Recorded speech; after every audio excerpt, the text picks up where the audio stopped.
Kim Emerson, who is the Omni BC legislative reporter, here to talk about last night's BC debate 2013. Kim, in your opinion, who won last night? I don't think there was a clear winner, and not at all. I mean, Adrian did quite well. Christy did quite well. She was absolutely the very best at being able to deflect and not answer a question and get back into her message box. Absolutely. Just polished in doing that. Just like, the question is this, now I'm moving over here and I'm going to talk to you about this. She was the best at that. Adrian did quite well. If you want somebody who's photogenic, don't vote for Adrian, because Adrian is not photogenic. But I got to tell you, compared to the way he was a couple of years ago, he always walked around kind of looking like somebody just kicked his dog. He's way better. Somebody's obviously been working at him, but it's still not right. He's still not comfortable in front of the camera. But overall, I thought he did pretty well. John Cummings, if there was a loser, perhaps him. He didn't do as well as I think a lot of his people wanted him to do. Jane Sturck, I thought, shored up any support that may have been wavering for the Green Party. But did she win? No. But she did a really good and really credible job. She was very poised and pointed with her questions and her criticisms of both Adrian Dix and Christy Clark. So I think she did the best job to solidify her support, but I don't think there was a clear winner. You know, with the conversations we've been having on the show today, Kim, a lot of the feedback from our viewers are saying, you know, this debate was a miss. When I looked at it in terms of that opportunity to connect with potential voters to get them engaged in the process, I also thought it came off very scripted. Are you surprised when you look at the body language, look at how they were communicating with one another and how they got the message across, that it did look like a very structured debate as opposed to the authentic debate dialogue aspect? Well, it does look that way, and it probably looks that way for a reason, because they've spent probably the last, well, if you look at their campaign schedules, they had very few stops the last several days because they were all in debate prep mode, trying to understand how this thing works. Christy Clark's the only one that has any real media training and understanding of how that kind of stuff works. And that's why she was far more photogenic than the rest. And she tried to smile, big smile, you know, she knows that that's going to work for her. But the rest of them, they're not accustomed to that. So how are they going to suddenly become comfortable doing something that they just don't do? So that's why you kind of had that scripted look. And they did have scripts, there's no question. Look at the times that Christy pulled out notations and quotes and various other things. They were scripted, there's no doubt about that. Is it the best way to go? Perhaps not, but we're not talking about 2.5 men here. We're talking about politics. So you're not going to get tons of one-liners, you're not going to get tons of laughs.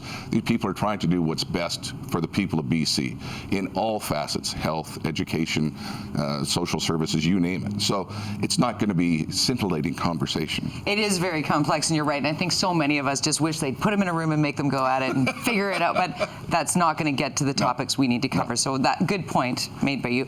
Let's talk about the one-liners that did happen. From your perspective, what did you find fascinating and interesting? I thought there was some really good stuff there. I mean, it opened with John Cummings saying, well, you've all tuned in and everyone knows that the Liberals are not going to win. Wow, there's an opening statement. And you've tuned in to see how Adrian Dix will look as the next premier of the province. Wow, I mean, where does that come from? But it was a great opening line. Unfortunately for him, that was kind of the highlight. Then you've got Jane Sturck. She was very good and very pointed on a couple of things. When she was talking to Christy Clark about the debt reduction strategy she's got that goes into the next millennium, I think, she said it's fantasy, absolute fantasy. And I think a lot of people feel the same way. I mean, there's no tangible benefit for this thing for more than a decade. And then Jane was also quite pointed when Adrian Dix was asked about social services and help for people who are on assistance. And she said, you're only going to increase their assistance by $20 a month. How does that help? She says, that's a pittance.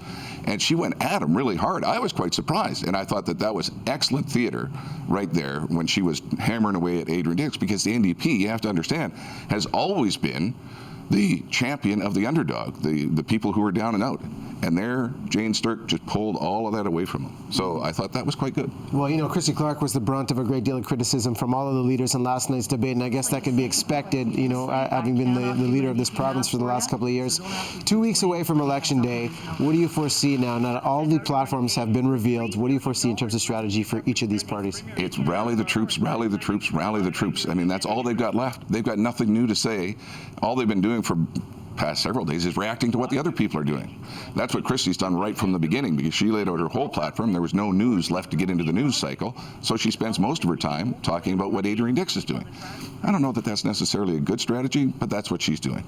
Adrian Dix is just pumping the message out, pumping the message out, pumping the message out, and that's all there is right now. You've got to get out, you've got to rally the troops, you've got to get as many people out as you can. It's not working for Christy Clark right now. Her crowds are tiny, tiny, tiny. Now, I did go to an event she had in Parksville.